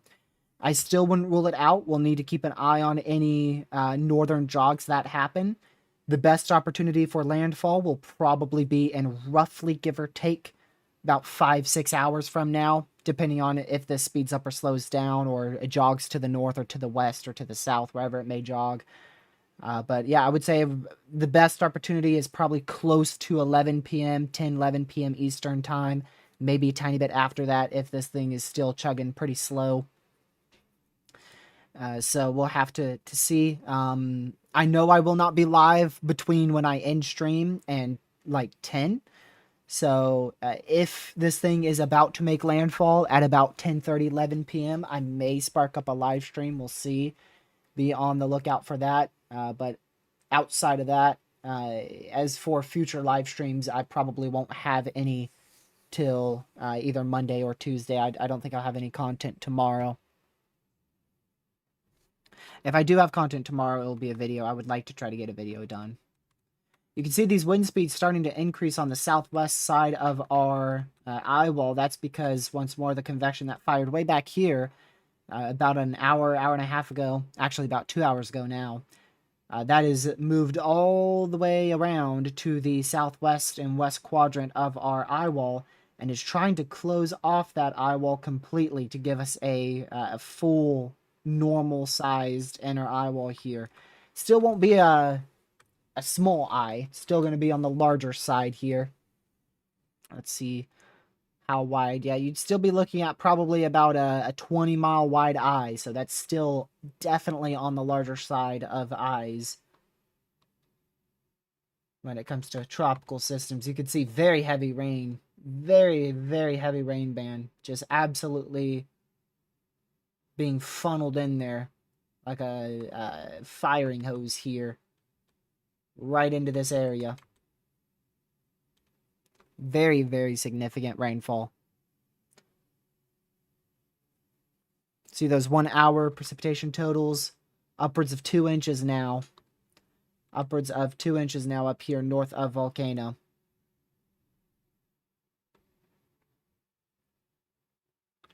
Which should be right on the right at the base of that volcano. Now remember, if we go back to this precipitation here, remember, this is not accurate at all. Once you get right about past here, all of this rainfall total, extremely inaccurate. The only area with it where this is probably accurate at is right in here. This is really probably the only region, oh, maybe a little bit more to the north too. Yeah, maybe a little bit more north. Maybe up here, too. This is probably the only region where it is accurate rainfall totals. All in here. Now, if we go higher up in tilt, which we actually can't on total precipitation, which is unfortunate. I was going to see if we could try to, but it makes sense that you can't, because it's trying to measure the total precipitation at the surface.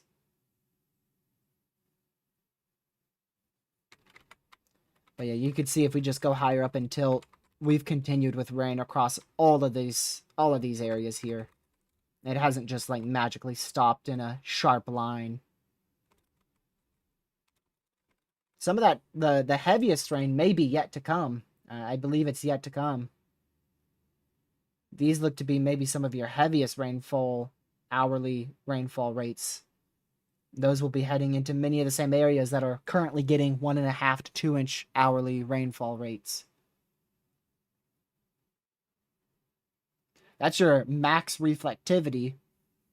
That makes this thing look like a category 4, category 5, doesn't it? That looks crazy. It basically takes multiple scans and kind of combines them into one. Makes it look like a category 4 or 5.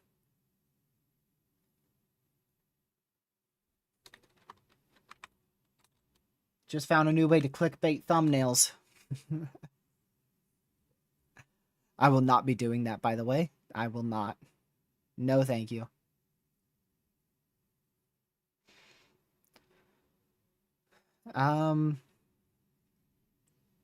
See if we got any, like, reports here.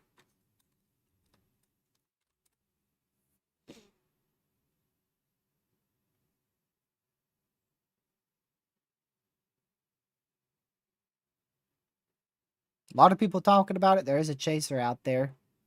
Is some down power lines. What are we at for power outages? My guess, I haven't looked at it. I'm going to say 15,000. I'm going to say 15,000. Oh my goodness. I'm that good. I'm just that good. 15,253. I'm just that good. I remember looking at it, like a few hours ago and it was at like 5,000, so I just took a random guess. I knew it was more than 5K. Now, in all of Hawaii, if we count all of Hawaii, it's almost 24,000. But I was talking about just the main island is what I was mentioning.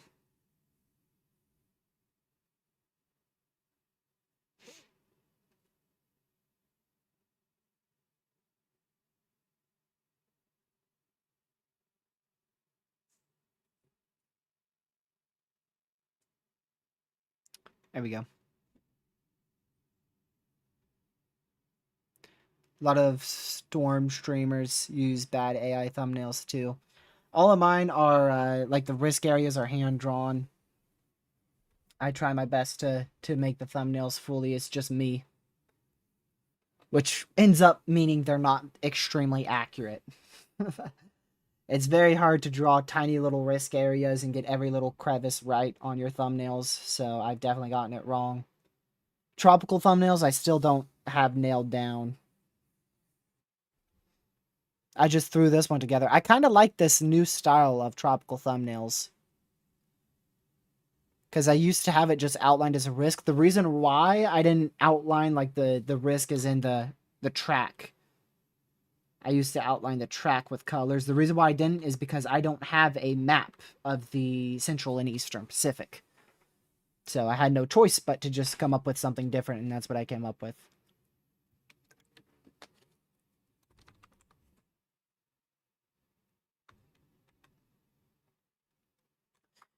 So some of these winds could be approaching. I still think about gusts could be approaching 80 miles per hour. I highly doubt the gusts are exceeding 80, 85. Like 85 is like the max wind gust I see happening right now. As that center passes closer here in about 4 or 5 hours, once it gets, very close to here, once it gets to about here, I wouldn't rule out a random gust along the coastal area upwards of 90, maybe upwards of 90 miles per hour. But that's probably like the highest wind gust we're going to get out of this thing is probably 90. And that's only going to be maybe one area that gets that. And I believe it could be, if it's close enough, if it is close enough, the higher elevation could get 95 because they're higher up. But really, 90, 95 is probably the highest gust we're going to get out of this thing. And that depends greatly on how close it is to making landfall. If it makes landfall like right in here, we might actually be able to get a gust upwards of 100 up here. And I know that's crazy. Sustained winds of 75 with a gust upwards of 100, I know that's insane. But it wouldn't surprise me because of the highest elevation here. But again, if it doesn't make landfall, like if it takes this track, I say the max wind gust is 90. But if it goes a little bit more north like this, maybe 95. And if it makes a more inland landfall, maybe 100. Maybe just barely 100. But I highly doubt those gusts are going to be reported, to be honest. I think a more reasonable max wind gust is 85, 90.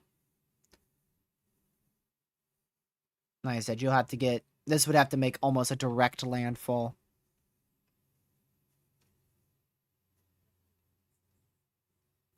Let's play a huge loop of this, shall we? It's going to take years to load. Actually, it's almost halfway done already. Let's play a giant loop of this thing. There you go. That finished very quick.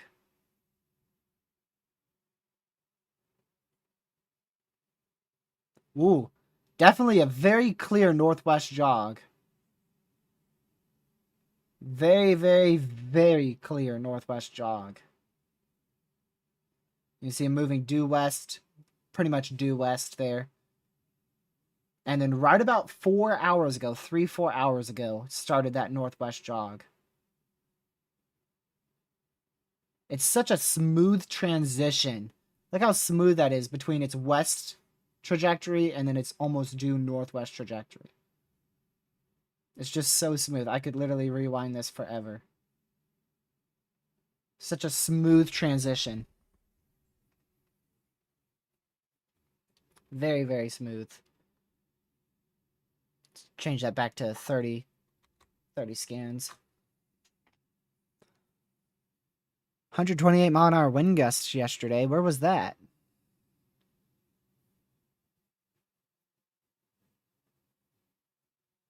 Can't be here, right? No way that's up here in Hawaii.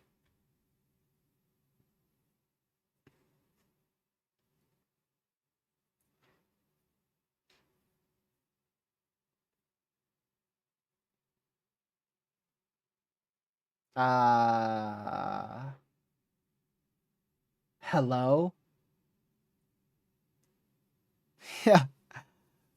What the heck? 127-mile-an-hour wind gust. Wow.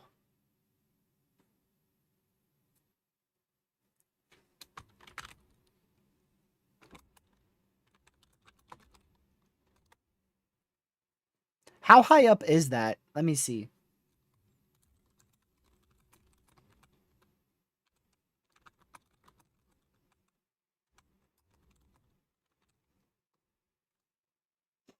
What you say, like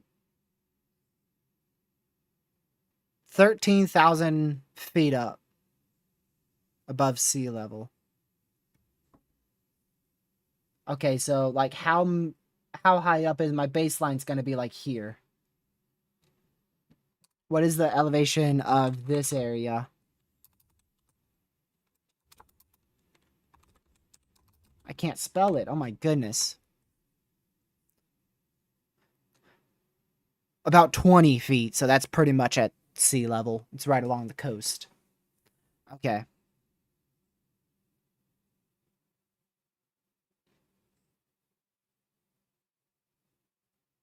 That's crazy. I was thinking like 90. That's absurd that we've already got one of 127-mile-an-hour wind gust. It's high up, but that's like it makes sense, but that's kind of crazy, you know?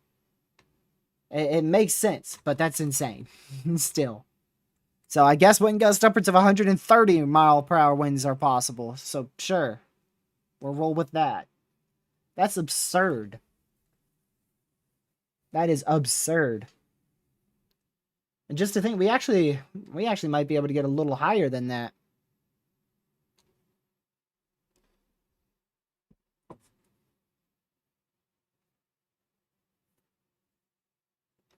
$130 is definitely possible.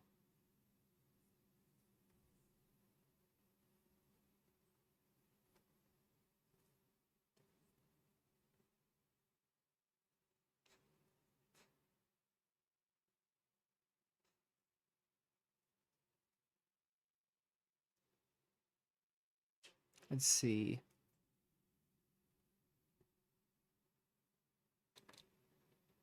That is crazy. Give me just a second.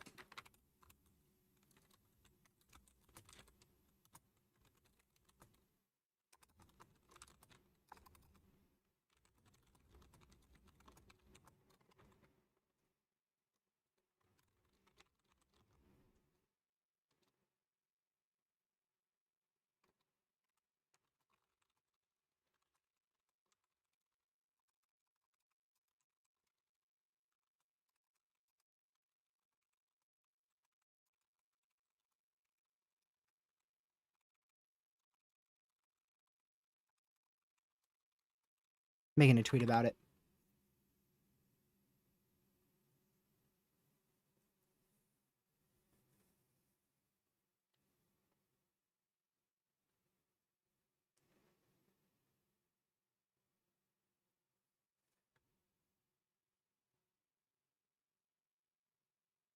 That is still crazy. Yeah, okay. How did we check? About 14,000 feet above sea level.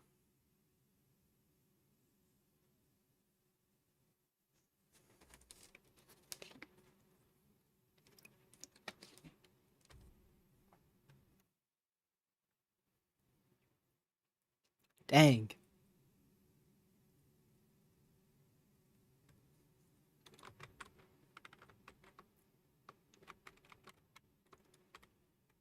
Yeah, not much rotation with these heavy bands making landfall.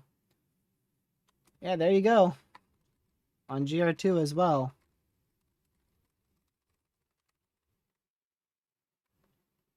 Wow. I wonder if I could look up that sensor. Do I have access to that?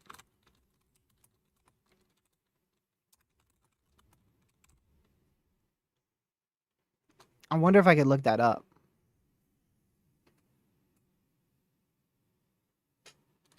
What is that called? Let me pull it up on Weatherwise so I could spell it correctly. Okay.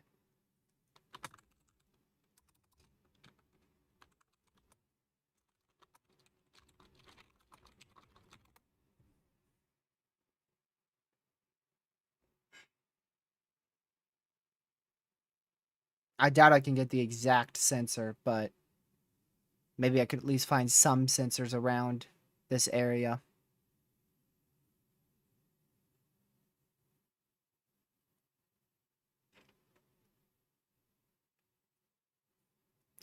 Let me check. I forgot if Weatherwise has MEDARs. I believe they do. Yeah, they do.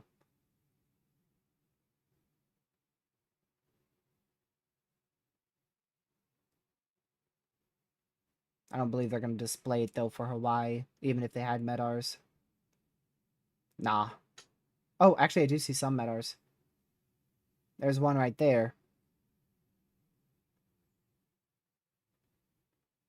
It's your wind gust of 30 right there. But there's none over here. You only have that one. Okay, I'll look at that. Critty, thank you.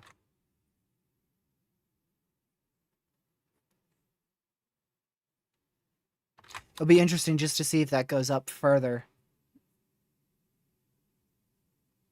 As the system gets closer. That could end up just being our max gust, though.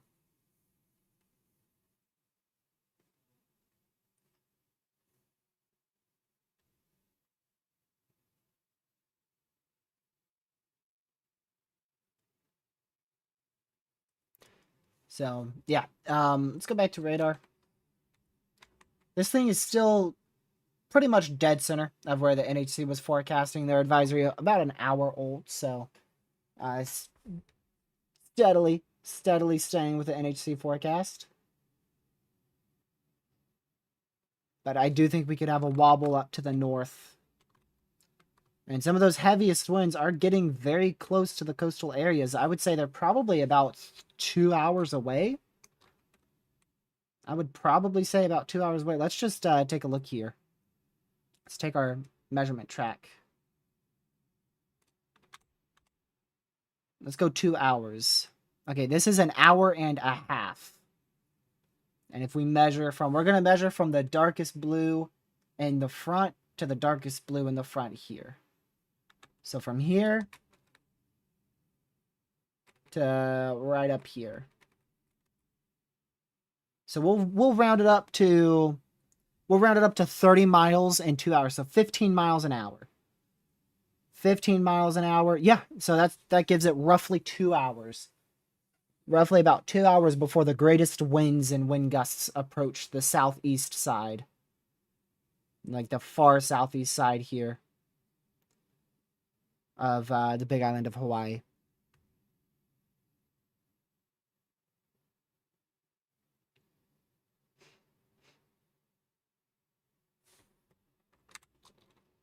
Let's get rid of that. There we go. Wonder, can we track this? That'd be crazy. Okay, so if we put a line on this. Did that work? Nope.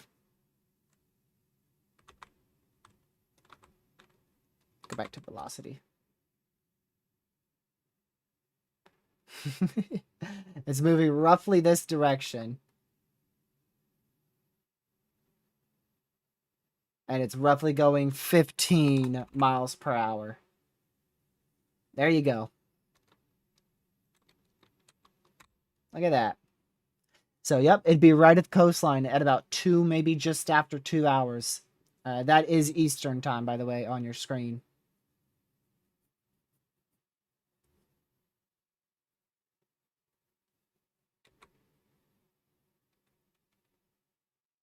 Let's pull this out.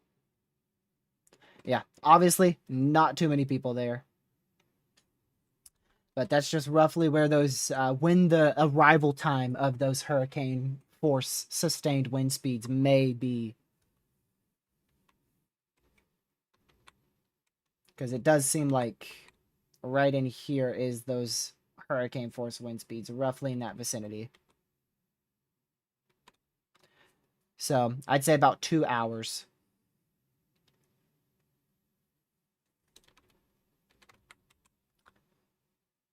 And this thing is not moving horrifically slow.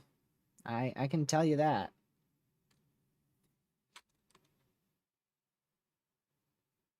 I mean, if we go ahead and check, let's check the speed of our low. It's moving probably about 20 miles an hour. Does the NHC have a time? Let's see. 8 miles an hour? I don't know about that. I don't think it's moving that slow. I don't think this is moving 8 miles an hour. That's very slow.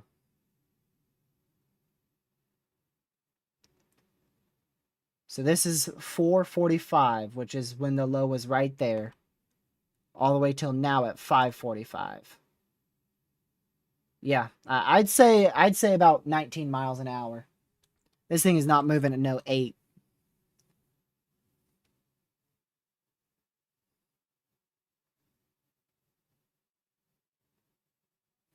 Definitely not. This is a loop about the last hour and 20 minutes that I'm going back and forth with. That thing is not covering 8 miles an hour. This thing's very fast. That's very good. That is very, very, very good. That would definitely help decrease the opportunity for 25 inches of rain in higher elevations.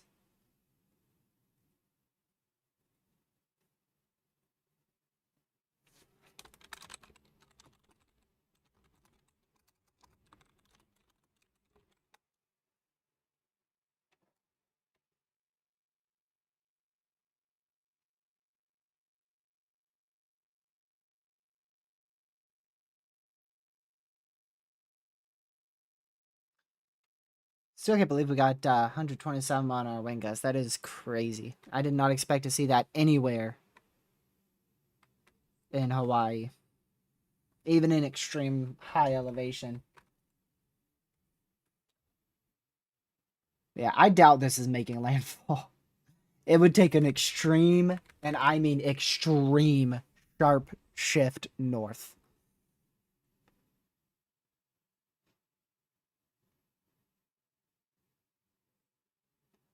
There is very little chance of a landfall.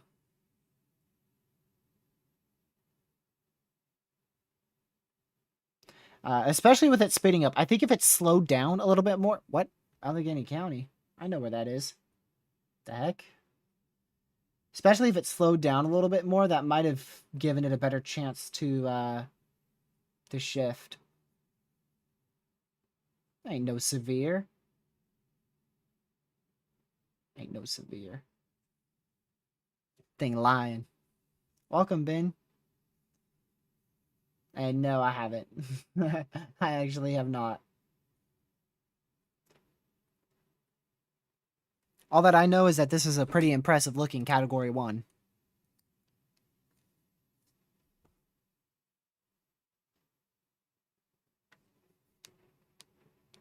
That's all I know. Yeah, there's no severe in Allegheny County, North Carolina. I'm looking literally right at it.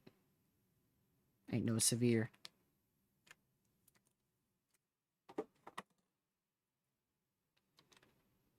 I know there was a Category 4 that hit Hawaii. That was back up here.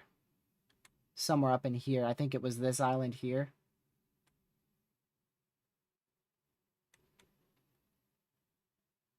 That was a Category 4. That was a very long time ago. Imagine what that would have looked like on radar. My goodness. It would have been absurd.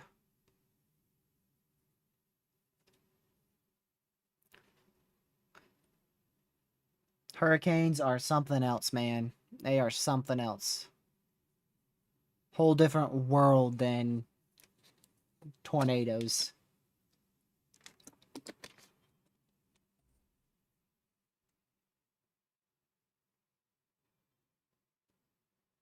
Peaked as Cat 4.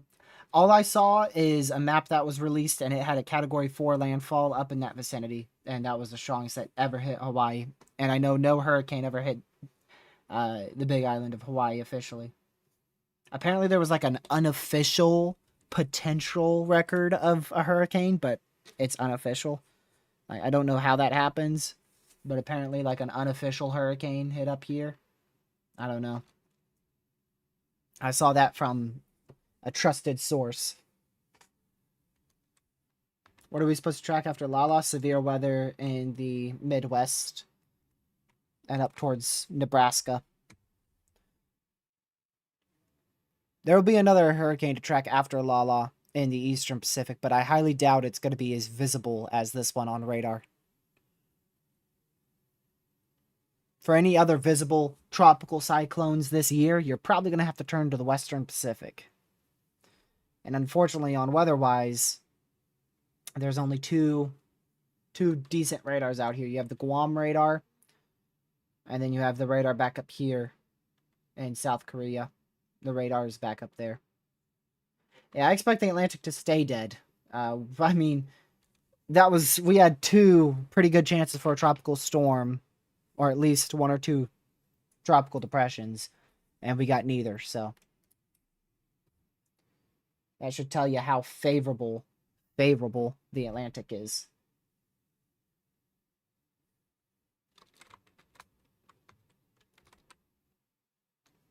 It's starting to close that eye. It is starting to close that eye. Almost has that far southwest side of your eye wall closed.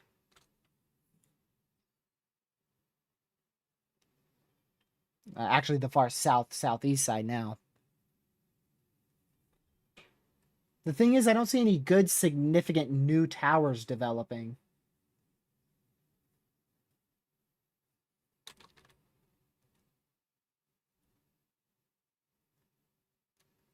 But still, what a crazy hurricane, man.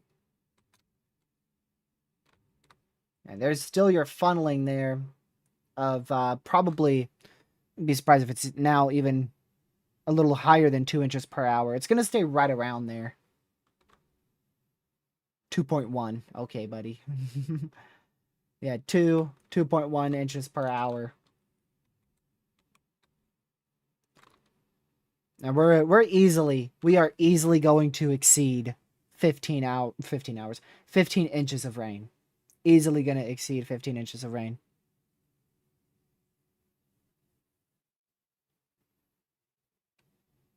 Oh yeah, it's for sure Category 1.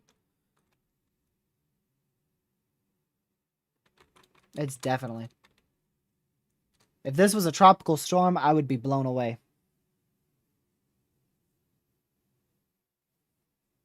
It's not even a big sloppy Category 1 either. Like this is the definition look of a low end Category 1.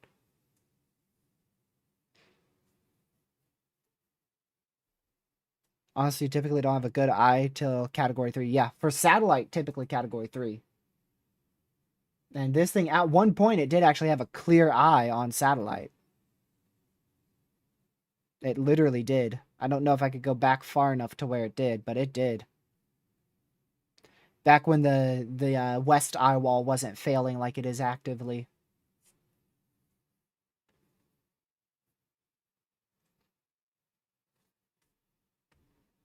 Yeah, with the standards of this year, this thing looks like a Category 6.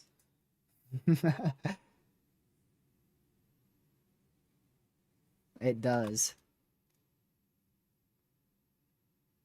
No, it's still moving west, northwest.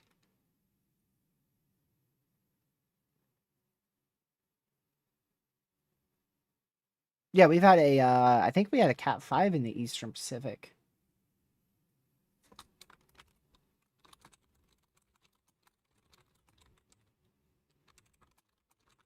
I feel like we had a Cat 5. Yeah, Genevieve, Cat 5.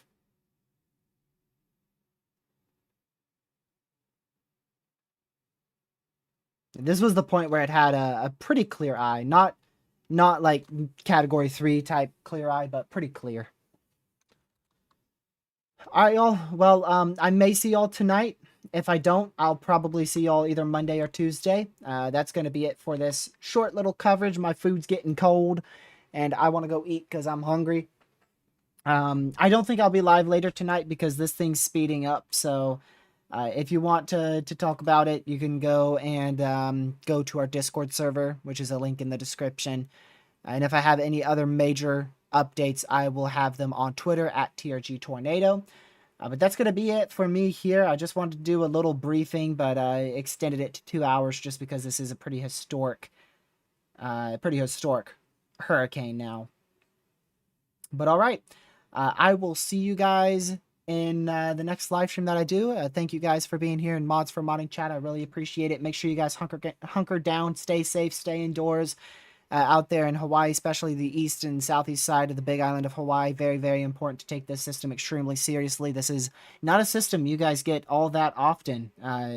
Very, very rare. I would say not but maybe once a decade, if not less than that, especially if this makes a direct landfall, which thankfully looks less and less likely by the hour, but it's still not theoretically impossible. Just the more this thing turns to the west, the less likely it is. So I will see you guys. I don't know exactly when. Like I said, if this thing somehow does slow down, I may have a live stream tonight towards midnight. If not, I may have a video tomorrow. If not, we may be live for a briefing on Monday. If not, we may be live for a briefing on Tuesday. So something in the next 4 days. I don't know. It's all up to the weather. Weather's unpredictable, so my schedule's unpredictable, you know? That's how it is.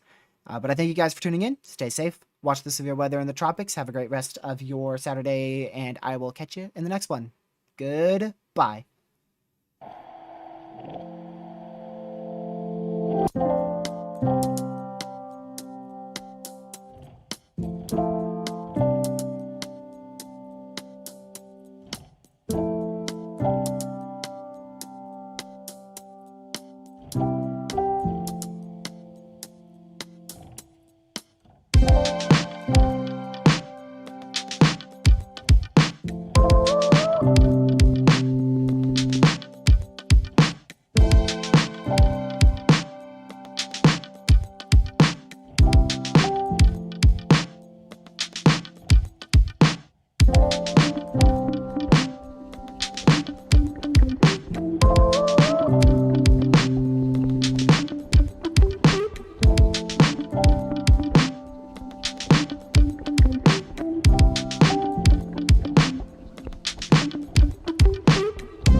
stay safe, have a great rest of your day, and I'll see you guys in the next live stream or video I do. Goodbye.